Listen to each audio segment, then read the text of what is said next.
Good morning everybody. हमने last class में Coulomb's law based problem देखा था। आज हम उसी चैप्टर को, उसी टॉपिक को कंटिन्यू करेंगे और इम्पोर्टेंट प्रॉब्लम को आज भी देखेंगे। तो आज का फर्स्ट क्वेश्चन हमारा रहेगा, suppose that we are having two charges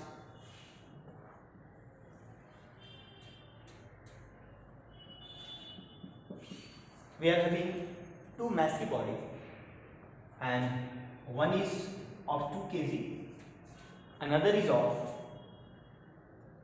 4 kg. Suppose that 2 kg body है 2 coulomb charge, 4 kg body है again 2 coulomb charge, and we need to find here it is separated apart by L.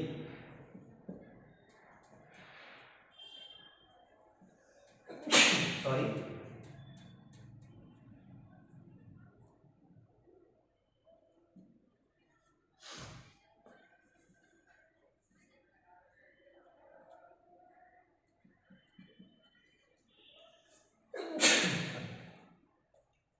So here is we are having two massive body.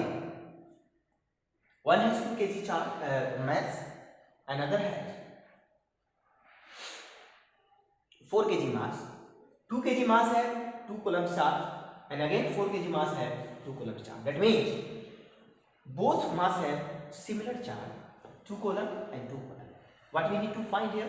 We need to find, suppose that 2 kg block have the velocity 5 meter per second and 4 kg mass have the velocity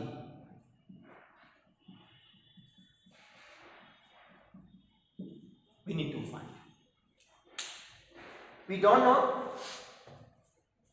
what is the velocity of 4 kg mass, but yes, according to question 2 kg mass of the velocity 5 meter per second. We need to find this velocity. You know already कि since both mass have similar nature of charge, so there will be a repulsive force. So due to 2 kg mass, 4 kg mass have electrostatic force, that is force on 4 kg due to 2 kg, and it is equal to K q1 q2 by r square. Similarly 4 kg मास के कारण 2 kg block पे जो electrostatic force of attraction काम करेगा होगा force on 2 kg due to 4 kg. But overall this system is in equilibrium. अगर इस दोनों मैसिव बॉडी को अगर एक सिस्टम कंसीडर करें तो जितना फोर्स इधर लग रहा है उतना ही फोर्स इधर लग रहा है, बिकॉज कूलम्ब्स लॉ में जो कूलम्ब्स लॉ एक्ट होता है वो 2 डिफरेंट बॉडीज पे एक्ट होता है और एक्शन रिएक्शन जो फोर्स होता है वो सिमिलर इन मैग्नीट्यूड होता है. दैट मींस अगर दोनों का चार्ज इक्वल है तो आप ध्यान से देखिए, चार्ज ये 2 कूलम, अगर ये 4 कूलम होता और ये 2 कूलम होता तो भी उतना ही मैग्नीट्यूड इधर होता और उतना ही मैग्नीट्यूड इधर होता. तो ये कूलम्ब्स लॉ का फीचर होता है कि कूलम्ब्स लॉ जो होता है वो दो डिफरेंट बॉडी पे एक्ट होता है, अपोजिट इन डायरेक्शन होता है बट सिमिलर इन मैग्नीट्यूड होता है. तो दोनों तरफ फोर्स ऑफ रिपल्सन सेम होगा. So there is a kind of equilibrium in this system. So what we need to find here, we need to find the velocity of 4 kg mass. यहाँ पे हम क्या करेंगे, आपको मालूम है कि इस ब्लॉक ने इसको रिपेल किया जितना फोर्स ऑफ मैग्नीट्यूड से, सिमिलर फोर्स ऑफ मैग्नीट्यूड के कारण इस बॉडी को भी रिपल्सन इंपैक्ट हुआ. दैट मींस यहाँ पे जितना वेलोसिटी इसके पास होगा उतना ही वेलोसिटी इसके पास होगा. तो यहाँ पे आप कह सकते हो, यहाँ पे लीनियर मोमेंटम कंजर्वेशन लगा सकते हो.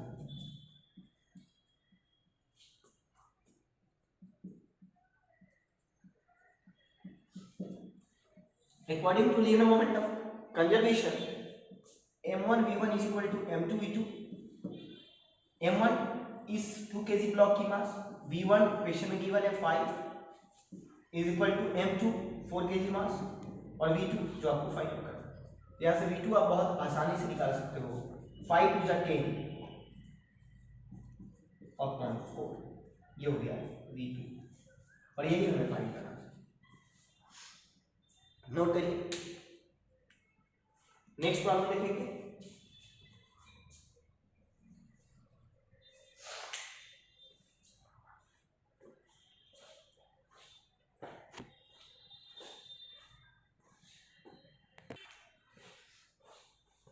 So now we are going to discuss second question of this Coulomb's law. Here what we need to find, first let's see the question. There is two charges each having plus q. दोनों charge के पास जो charge का magnitude है वो q है, positive in nature है, are placed by L apart. दोनों charge के बीच का डिस्टेंस l है। Where should be the third charge q। Third charge का पोजीशन पूछ रहा है। Where should be the third charge, where should be third charge q is to be placed. थर्ड चार्ज कहां रखी जाए, so that the system is in equilibrium, ताकि सिस्टम जो है वो इक्विलिब्रियम हो सके। पहली बात, इस क्वेश्चन को समझने के लिए हमें डायग्राम ट्रेस करना होगा। आइए डायग्राम हम ट्रेस करते हैं ताकि इस क्वेश्चन का क्लैरिटी और आपके सामने हो जाए। ये प्लस क्यू चार्ज है, प्लस क्यू चार्ज है, क्वेश्चन में मेंशन भी है, और दूसरा एक और प्लस क्यू चार्ज है। दोनों के बीच का जो डिस्टेंस है वो L। आपसे कहा जा रहा है कि थर्ड चार्ज क्यू को कहां प्लेस करें ताकि ये सिस्टम इक्विलिब्रियम हो जाए। और यू नो ऑलरेडी कि इक्विलिब्रियम का मीनिंग क्या होता है। इक्विलिब्रियम का मतलब होता है कि net force should be zero. Net force क्या होना चाहिए सिस्टम पे, जीरो होना चाहिए। Net force at system, system पे नेट फोर्स की वैल्यू क्या होना चाहिए, जीरो। ये इक्विलिब्रियम का मतलब होता है। अब यहाँ पे अगर सपोज करिए, अगर सिर्फ दो चार्ज को अगर हम कंसीडर करते हैं तो यहाँ पे सिचुएशन क्या होगा कि ये जो प्लस क्यू चार्ज है ये इस पे फोर्स लगाएगा, और चूंकि पॉजिटिव इन नेचर है दोनों चार्ज, इसलिए यहाँ पे रिपल्सिव फोर्स एक्ट होगा। और यहाँ पे अगर हम सपोज दैट इसका नाम हमने दे दिया बी, इसका नाम दे दिया हमने ए, तो यहाँ पे पॉजिटिव चार्ज ये भी है, पॉजिटिव चार्ज ये भी है, तो ये पॉजिटिव चार्ज इस पॉजिटिव चार्ज को रिपेल करेगा कूलम्ब्स लॉ के अकॉर्डिंग। तो यहाँ हो जाएगा फोर्स ऑन बी, चूंकि बी पे फोर्स लगा रहा है, कौन, ए लगा रहा है, force on B due to A. Similarly Newton से थर्ड लॉ के अकॉर्डिंग बी भी ए पे फोर्स लगाएगा, और यहाँ पे क्या हो जाएगा, force on A due to B. दोनों फोर्स अपोजिट इन डायरेक्शन होगा बट सेम इन मैग्नीट्यूड होगा। तो यहाँ पे आपसे क्या कहा जा रहा है कि थर्ड चार्ज का पोजीशन कहाँ रखी जाए ताकि ये सिस्टम इक्विलिब्रियम में रहे। फिलहाल इन दोनों चार्ज के बीच में कोई भी चार्ज नहीं है, फिलहाल दोनों चार्ज के बीच में क्या है, एयर है। लेकिन अगर सपोज दैट इसके थर्ड चार्ज अगर हम कहीं प्लेस नहीं करते हैं तो भी ये सिस्टम इक्विलिब्रियम में है, बिकॉज अगर इस दोनों चार्ज का सिस्टम को अगर हम कुछ इस तरीके से कंसीडर करें तो देखिए इस दो चार्ज का सिस्टम जो है, इस सिस्टम पे एक फोर्स राइट हैंड साइड में लग रहा है और दूसरा फोर्स लेफ्ट हैंड साइड में लग रहा है। और चूंकि जानते हो आप कि एक्शन रिएक्शन कूलम्ब्स लॉ में दोनों फोर्स का मैग्नीट्यूड सेम होता है, तो फिलहाल ये सिस्टम इक्विलिब्रियम में है। लेकिन आपसे कहा जा रहा है कि थर्ड चार्ज कहाँ प्लेस की जाए ताकि सिस्टम रिमेन्स इक्विलिब्रियम, सिस्टम फिर भी इक्विलिब्रियम में होना चाहिए। तो यहाँ पे हम क्या करेंगे, थर्ड चार्ज को कहाँ प्लेस करें, आई डोंट नो, हमने कंसीडर कर दिया रैंडमली कि थर्ड चार्ज कहीं यहाँ होगा। तो अब यहाँ पे कह रहा है कि पोजीशन बताओ, वेयर शुड मतलब किस जगह पे इसे प्लेस किया। तो आपका क्या करेगा, आपने क्या किया, Q यहाँ पे कंसीडर किया, तो ये टोटल लेंथ L है, इसको x लेट कर लो, तो ये कितना हो जाएगा, L minus x. Total distance L है और ये x है, तो ये हो जाएगा L माइनस एक्स। और आपसे कहा जा रहा है कि आपको इस थर्ड पोजीशन का, थर्ड चार्ज का पोजीशन बताओ। अगर हम इस x की वैल्यू फाइंड आउट कर लेते हैं तो हमारा आंसर निकल जाएगा। तो what we need to find here, we need to find here the value of x। So for that, what we need to calculate and what should be the process? So here we need to find कि ये जो C, ये जो Q charge है, ये positive nature है, इस positive Q पे ये पॉजिटिव Q रिपल्सिव फोर्स लगाएगा कुछ इस तरीके से। इसका नाम दे दो C, इसका नाम दे दो A, इसका नाम दे दो B। यहाँ हो जाएगा force on C due to B, और सिमिलरली यहाँ भी फोर्स लग रहा है। इस चार्ज के द्वारा इस पॉजिटिव चार्ज पे रिपल्सिव फोर्स लगेगा और इसका नाम दे दो force on C due to A. अब आप दोनों फोर्स को क्या करो, दोनों फोर्स का मैग्नीट्यूड निकालो और दोनों फोर्स का मैग्नीट्यूड निकालने के बाद आप दोनों फोर्स का मैग्नीट्यूड निकालने के बाद उसको हम क्या कर सकते हैं, इक्वल कर सकते हैं, बिकॉज हमारा सिस्टम किसमें है, इक्विलिब्रियम है। यहाँ पे हम कर सकते हैं force on C due to B it should be equal to force on C due to A. अगर दोनों फोर्स इक्विलिब्रियम में, दोनों फोर्स बराबर है, अगर दोनों फोर्स बराबर है तो नेट फोर्स क्या हो जाएगा, सी, जीरो हो जाएगा नेट फोर्स। ये तो पहले से ही दोनों इक्विलिब्रियम में था, यहाँ पे क्या हो जाएगा, इक्विलिब्रियम। हमें एक्स की वैल्यू निकालना है तो हम क्या करेंगे, यहाँ पे दोनों फोर्स की वैल्यू निकालेंगे और इक्वेट कर देंगे किससे, जीरो से।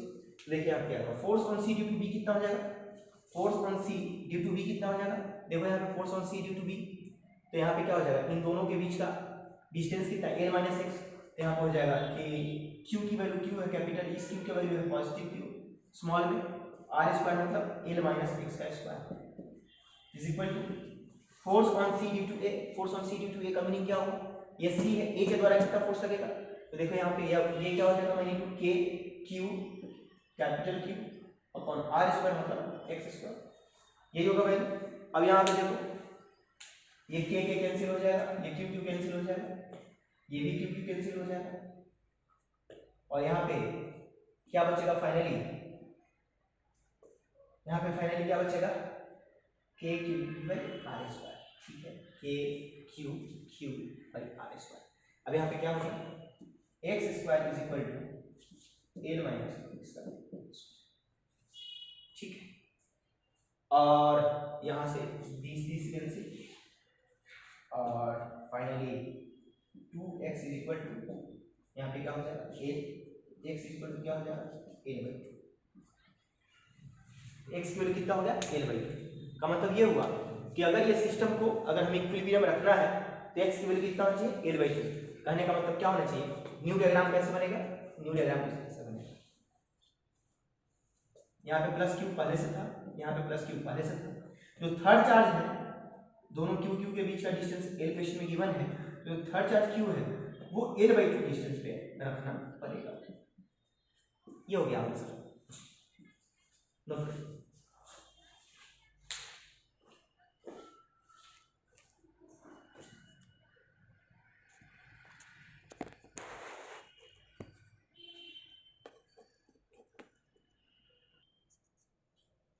Okay, so now we will be discussing about third question and what will be the mean of third question. Let's see. Two charges Q and 4Q. Here the magnitude is different. One is Q, another is 4Q. Are placed at a distance L apart. दोनों charge को L distance पर रखा हुआ है. Where should the third charge be placed? On the line joining the two charges. दोनों charge को join करने वाले लाइन पे थर्ड चार्ज किस पोजीशन पर रखी जाए ताकि सिस्टम इक्विलिब्रियम रहे. सेम क्वेश्चन है बट इसमें सिर्फ मैग्नीट्यूड अलग है.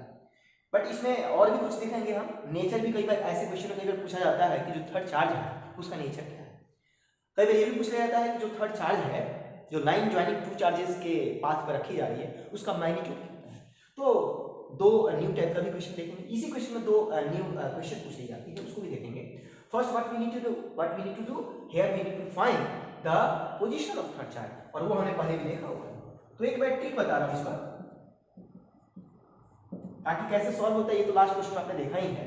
ट्रिक ये है कि आपको क्या करना है, स्क्वायर रूट लेना है फर्स्ट चार्ज का डिवाइड बाई फर्स्ट चार्ज का square root plus second charge का स्क्वायर रूट इनटू एल.